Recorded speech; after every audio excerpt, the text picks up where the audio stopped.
Tennessee exam preparation channel पर हम आपका स्वागत करते हैं। आप लोगों के सामने CHS 9th का इंग्लिश पेपर है जो 2019 में आया हुआ है। ये ओरिजिनल पेपर है।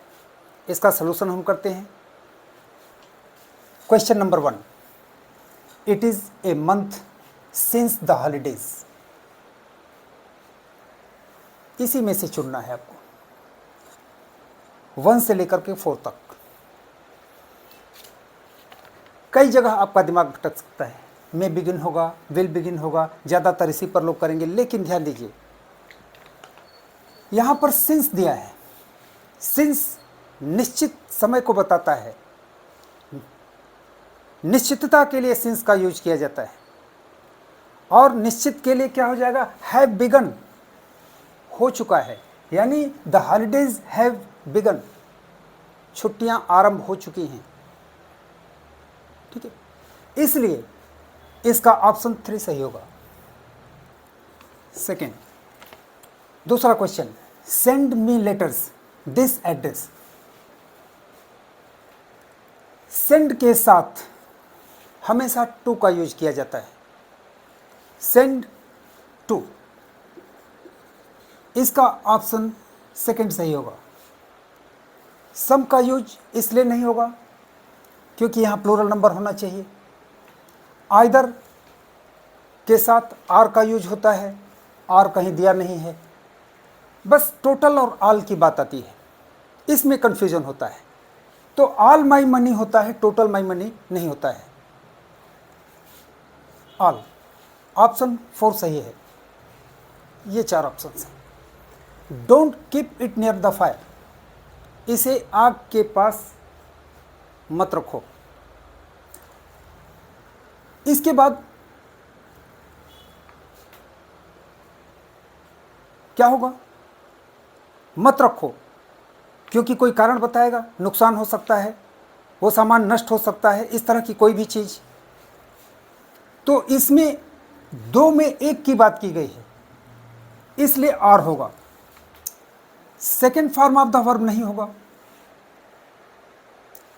First form of the verb होता ही नहीं, क्योंकि 2 वर्ब के बीच में टू लगता है।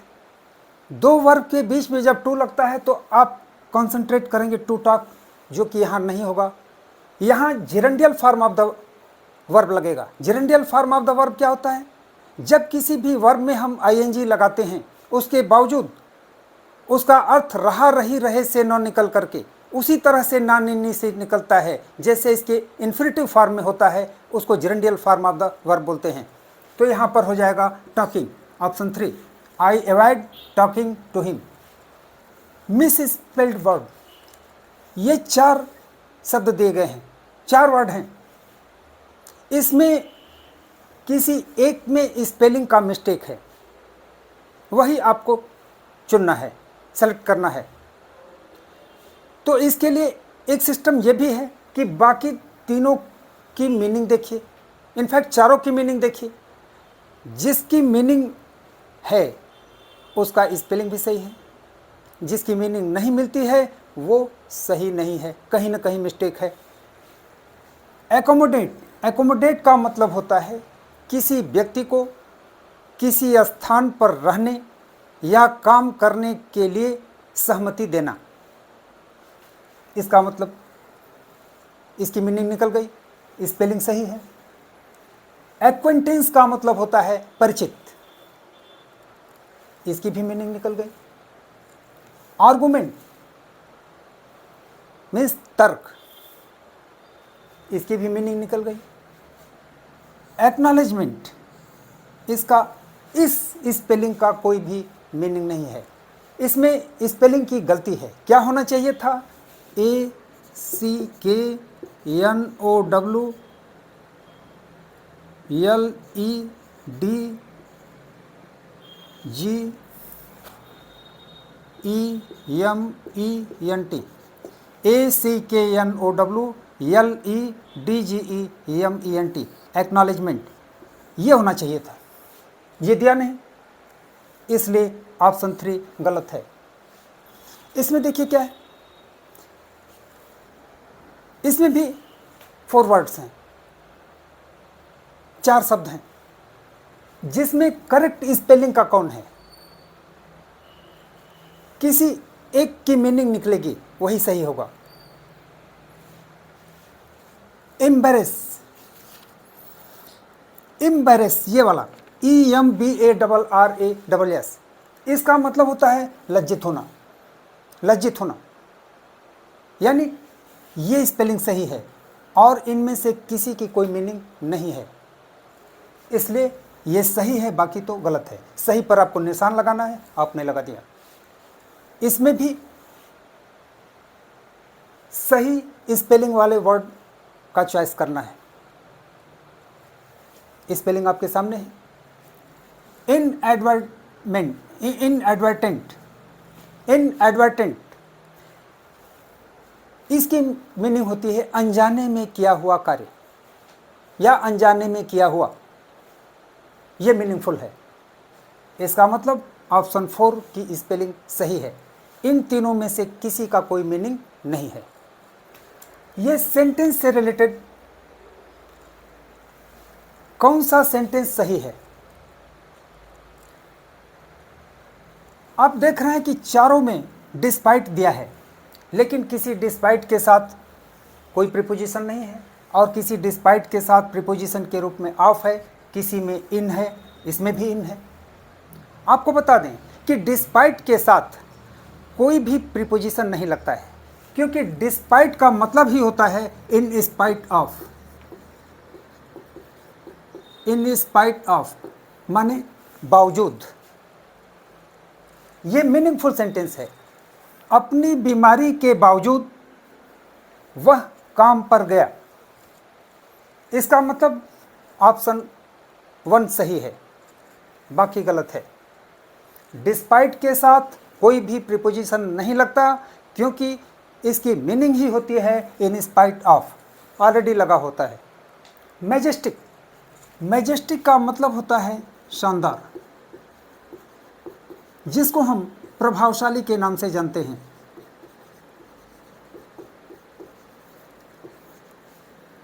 लेकिन ये शानदार या प्रभावशाली सुंदरता के केस में है। पैथेटिक का मतलब होता है बहुत खराब, वेरी बैड। फैब का मतलब भी शानदार। नोबल का मतलब भी शानदार। और आसम का मतलब होता है बहुत सुंदर।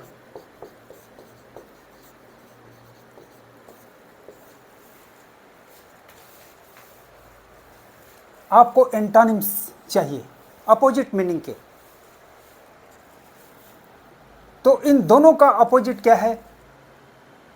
बहुत खराब। यानी मैजेस्टिक का अपोजिट है पैथेटिक। ऑप्शन 1 सही है। हु टॉट यू इंग्लिश, ये एक्टिव वॉइस का है। इसको पैसिव वॉइस में हम कैसे चेंज करेंगे? चेंज करेंगे तभी इसमें से चूज कर पाएंगे।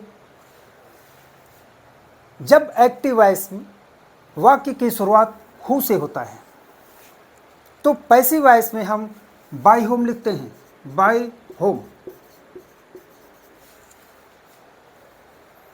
इसके बाद हम हेल्पिंग वर्ब लगाते हैं। हेल्पिंग वर्ब लगाने के लिए देखना पड़ेगा एक्टिव वॉइस किस टेंस का है। यहां वर्ब का सेकंड फॉर्म लगा हुआ है, यानी active voice past indefinite tense का है। तो पास्ट इंडेफिनिट टेंस का अगर है तो पैसिव वॉइस में या तो वाज का यूज किया जाएगा या फिर वेयर का।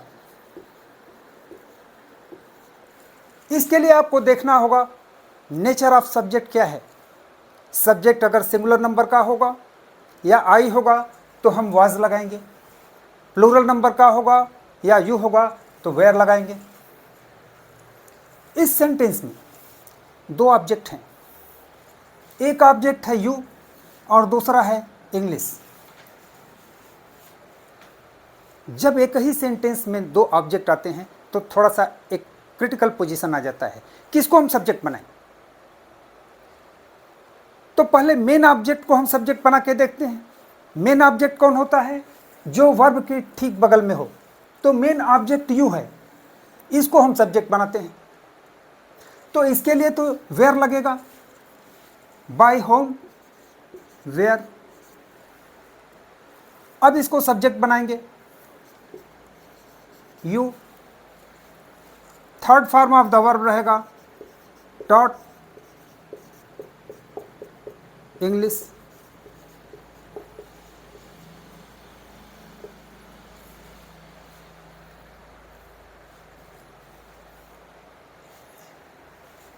देखिए ये मिल पा रहा है, by whom were you taught English, by whom were you taught English. Option 2 सही है।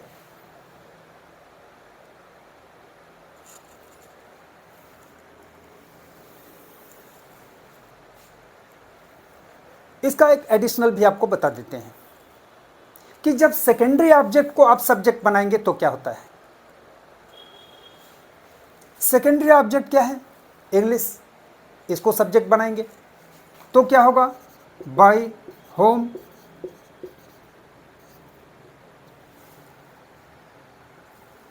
ये तो सिंगुलर नंबर का है, इसके लिए क्या होगा? Was English taught. अब ये शो करने के लिए कि हमने मेन ऑब्जेक्ट को टच ही नहीं किया है, वो अपने ही प्लेस पर है, आपको टू लगाना होता है, to you. By whom was English taught to you.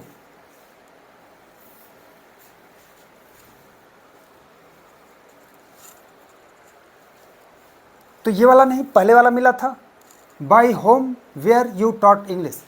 ये दोनों हम इसलिए बता दिए हैं क्योंकि हो सकता है ये दिया हो सकता है वो ना दिया हो, ये दिया हो, तो आपको जानकारी रहेगी तो ज़्यादा बेनिफिशियल होगा। यहाँ फिल इन द ब्लैंक्स करना है। इन्हीं चारों में से किसी एक को लगा करके जो कि सूटेबल है,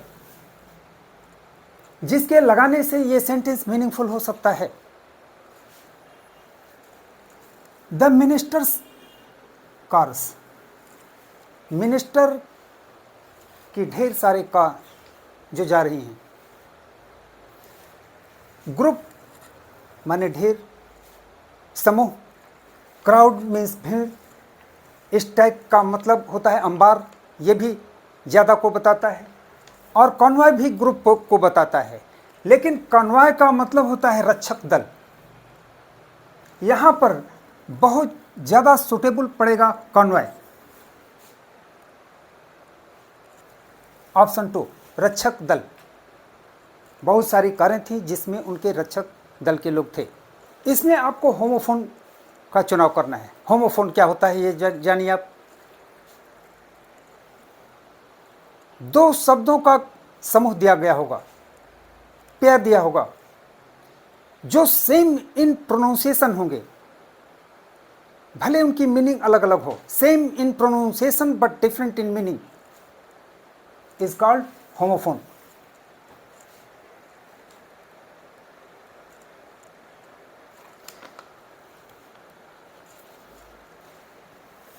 तो फ्लावर फ्लावर, एयर हेयर, राई राई, ये सब तो होमोफोन है। क्वेश्चन में दे रहा है नॉट होमोफोन्स, नॉट होमोफोन यानी जो होमोफोन नहीं है। तो फ्लावर का फ्लावर, एयर का हेयर, राई का राई तो हो गया, ये है आइडियल, ये हो गया आइडोल, डिफरेंस हो गया, सेम इन प्रोनाउंसिएशन नहीं है, इसलिए not homophone is ideal and idol. Option 4। इस क्वेश्चन में पूछ रहा है वाटर क्या है, वर्ब है, एडजेक्टिव है, नाउन है या एडवर्ब है। अब सेंटेंस का फार्मूला फिर आपके दिमाग में लाना होगा। यहां मार्क ऑफ इंट्रोगेशन है, इसका मतलब ये सेंटेंस इंट्रोगेटिव है। किस तरह का इंट्रोगेटिव है? जिसमें beginning of sentence helping verb है, तो ये हो गया हेल्पिंग वर्ब। हेल्पिंग वर्ब के बाद आता है सब्जेक्ट, देखिए वो हो गया प्लीज, तो ये एक रिस्पेक्टेड वर्ड है। हेल्पिंग वर्ब सब्जेक्ट, इसके बाद आ गया वर्ब का नंबर आता है, यानी ये वर्ब है, नाउन नहीं है। नाउन अगर ये होता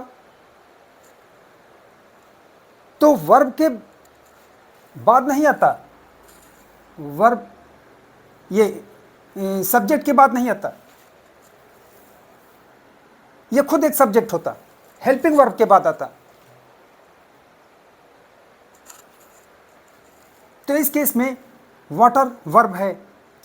प्लीज्ड का मतलब होता है हैप्पी,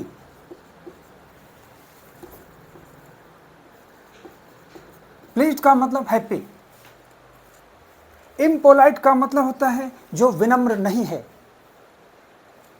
सेटिस्फाइड का मतलब होता है संतुष्ट। डिससेटिस्फाइड का मतलब होता है असंतुष्ट। जॉयस का मतलब होता है खुश। तो हैप्पी का अपोजिट है डिससेटिस्फाइड, क्योंकि ये पॉजिटिव है और ये निगेटिव है। बाकी ये निगेटिव तो ये भी है, लेकिन विनम्रता से और हैप्पीनेस से कोई कनेक्शन नहीं है, चाहे सिनोनिम के रूप में या फिर एंटोनिम के रूप में। यानी हैप्पी का अपोजिट हो गया डिससेटिस्फाइड, क्योंकि इसकी भी मीनिंग अनहैप्पी से होता है। देखिए दोनों मिसमैच किया, जब मिसमैच किया तो एंटोनिम है। तो देखिए, the dog looked at itself in the mirror. इस सेंटेंस को पूछ रहा है कौन सा प्रोनाउन टाइप है। ये नाउन है, ये नाउन है, ये इटसेल्फ। देखिए, अगर कोई भी ऑब्जेक्ट सब्जेक्ट को रिफर करता है तो वह रिफ्लेक्सिव प्रोनाउन होता है। ये सब्जेक्ट है, वर्ब है, ऑब्जेक्ट है। इटसेल्फ ऑब्जेक्ट के जगह पर है और ये इटसेल्फ आया है द डॉग के लिए। ऑब्जेक्ट ने सब्जेक्ट को रिफर किया, इसका मतलब ये रिफ्लेक्टिव प्रोनाउन है। ऑप्शन 2 सही है। The wind wrapped its icy fingers around my body. इसमें कुछ फिगर्स ऑफ स्पीच दिया है ऑप्शन के जगह पर। देखिए, इस सेंटेंस में कौन सा फिगर्स ऑफ स्पीच है। जब किसी भी निर्जीव चीज को, लाइफलेस, किसी भी लाइफलेस यानी बेजान यानी निर्जीव चीज को हम सजीव मान लेते हैं और उसके साथ वही बिहेव करते हैं जो किसी सजीव के साथ किया जाता है, तो वह पर्सनिफिकेशन में आता है। द विंड, विंड क्या है? एब्स्ट्रैक्ट नाउन है, इसका कोई रंग रूप आकार नहीं है।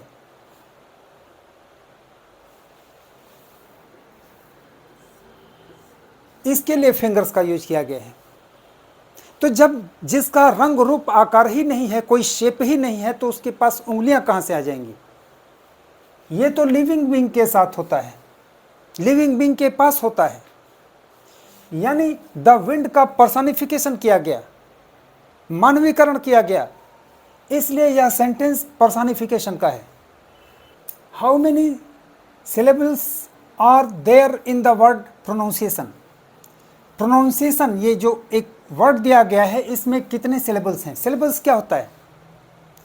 वावेल के प्रोनाउंसिएशन को सिलेबल बोलते हैं, यानी कितने बार वावेल का इसमें प्रोनाउंसिएशन हुआ है। ये प्रोनाउंसिएशन वर्ड है और वावेल का प्रोनाउंसिएशन कितनी बार हुआ है? प्रो, ओ आ गया,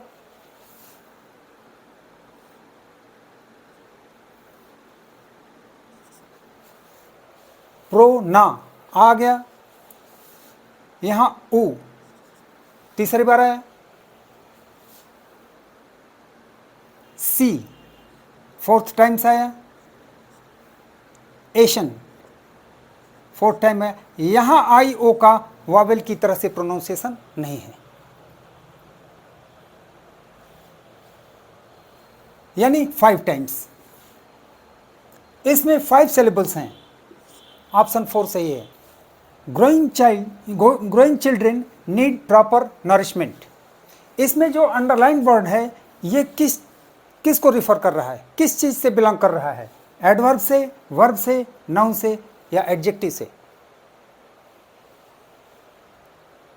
यहां पर ग्रोइंग एडजेक्टिव की तरह से, यानी ऑप्शन 4 सही है।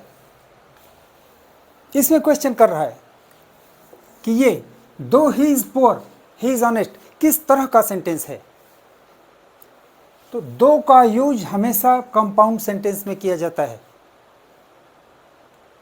और जब हम दो का यूज करते हैं तो उसके साथ जो सेंटेंस है उसको लिखने के बाद कामा लगाते हैं। सारे वर्ड्स इस सेंटेंस के लिख देंगे, उसके बाद कामा लगा करके तब फिर दूसरा सेंटेंस होगा। ये कंपाउंड सेंटेंस है, ऑप्शन 1 सही है। Thank you for your kind cooperation.